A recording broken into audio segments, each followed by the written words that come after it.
Updates.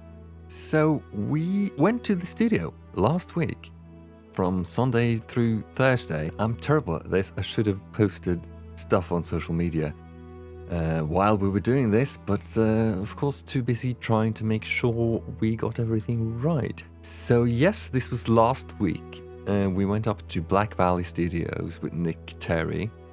Wonderful place up by Svartaldsparken here in Oslo. And he's got this great big red brick room. Actually, 3 red brick rooms. One really large hall and smaller room that's much more sort of dampened. And then his control room, which is also this sort of red brick area where you can do recordings. And we spent most of our time in the big room recording 6 out of these 12 new songs that are going to be on the new album.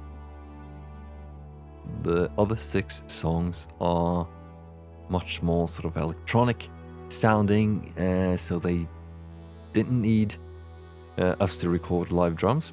So we only focused on the 6 songs that did.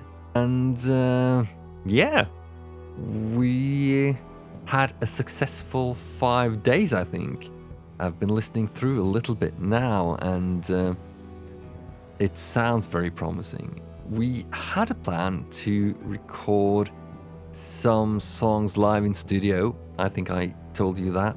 And we did a couple of songs more or less live in studio, but I don't know how familiar you are with how these sort of records are usually made, but when you go into the studio, it's the importance is on recording the acoustic instruments these days, at least, to save money.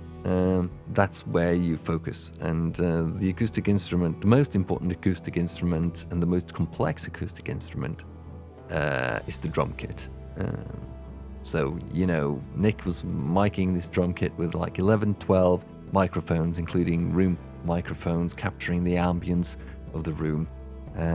So that's the most important thing to get down, because pragmatically you can always just add other things on later.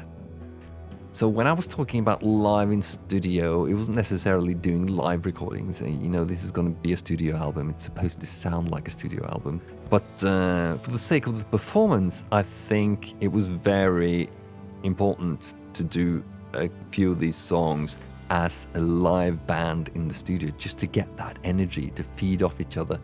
I was uncertain a little bit about how well that would turn out initially, but you know, it was really, it was a lot of fun to do, and it was also just very nice listening back to it afterwards. It just has that extra sort of touch that some songs need.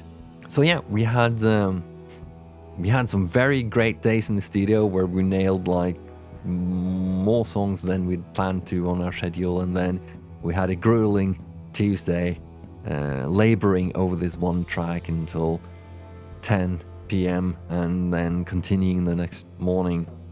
But you know, all that sort of work has its rewards, and it sounded great once we were done with it.